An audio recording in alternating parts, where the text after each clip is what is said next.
হরে কৃষ্ণ, রাধে রাধে। ভক্তরা, এর আগে ভক্ত ভগবানের একটি সত্য ঘটনা আপনাদের সামনে বলেছি। এখন আরেকটি নতুন ভিডিও নিয়ে আপনাদের সামনে চলে এসেছি। আমার জীবনের এটাও সত্যি ঘটনা। আপনার মনোযোগ সহকারে শুনবেন। আমি একটি কুকুর পালতাম। সেই কুকুরটা 4টে বাচ্চা দেয়। 4টে বাচ্চা থেকে একটি বাচ্চা হারিয়ে যায়। একদিন আমি রাস্তায় যাই, সেই রাস্তায় দেখি সেই কুকুরের বাচ্চাটা আমি আমার বাড়িতে নিয়ে আসি। দুদিন পরে আমার পাশের বাড়ি ওই কুকুরের বাচ্চাটা চলে যায়।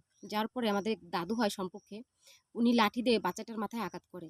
আঘাত করার পরে মাথা দিয়ে খুব রক্ত বেরোতে লাগে। আর যে বড় কুকুরটা, সে খুব কান্না করতে লাগে, হাউ হাউ করতে লাগে। কারণ আমি দেখে খুব কান্না করেছিলাম, বাচ্চাটাকে দেখে ওই অবস্থা দেখে আমার দিকে সহ্য করা যাচ্ছিল না। কিছুক্ষণ পরে বাচ্চাটা মারা যায়।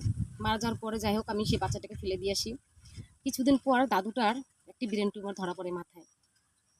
উনি অনেক ডাক্তার কবিরাজ দেখানোর পরে যেহেতু সুস্থ হয়নি, কিছুদিন পর উনিও মারা যায়। ভক্তরা দেখুন, কিছু কিছু পাপের ফল এই জন্যই পাওয়া লাগে, পরের জন্মের জন্য অপেক্ষা করা লাগে না। তাই আপনারা ভালো ভালো কাজের সাথে যুক্ত থাকুন, ভালো ভালো কাজ করুন, আর রাধা মাধব আপনাদের জীবন সুখময় করে দেয়। হরি বল, হরে কৃষ্ণ, রাধে রাধে।